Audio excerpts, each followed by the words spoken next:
Moi, ce qui m'amuse, c'est travailler sur des matières, et je n'avais jamais fait quelque chose à partir du verre.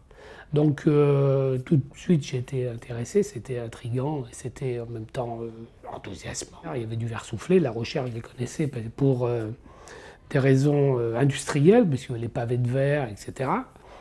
Et moi ce qui m'amusait c'était donc de me poser une question à propos du verre, d'une lampe, parce que je fabrique aussi des lampes en papier, des choses comme ça. Je voulais trouver quelque chose qui ait un sens différent de ce qu'on a l'habitude de voir, une lampe posée, une lampe pendue, une lampe sur pied, une lampe de table. Et j'ai voulu associer à cette lampe une idée de mouvement ou d'instabilité. Pour cela, j'ai fait une petite recherche à partir d'une lampe que j'avais faite pour éclairer mon atelier.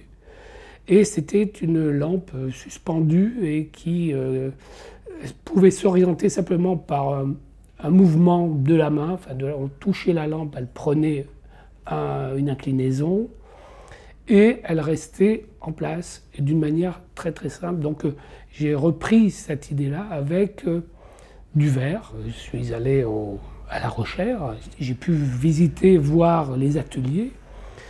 Après avoir bien observé, j'ai fait quelques petits croquis et à partir de là, j'ai expliqué mon projet souffleur et on a fait plusieurs prototypes. Ils ont vu le projet, ils ont vu l'idée. Dès qu'ils ont eu l'idée, j'ai vu qu'il y avait un enthousiasme sur cette idée parce que ça bougeait, il y avait un petit côté en même temps nouveau par rapport à leur production de lampes. Et j'ai eu vraiment un très très bon contact. Je pense que tout le monde, la voyant, s'est dit tiens, il y a un côté jeu amusant, bouger cette lampe. Tout le monde avait envie de la bouger, de la manipuler, etc. Donc à ce moment-là, c'était gagné.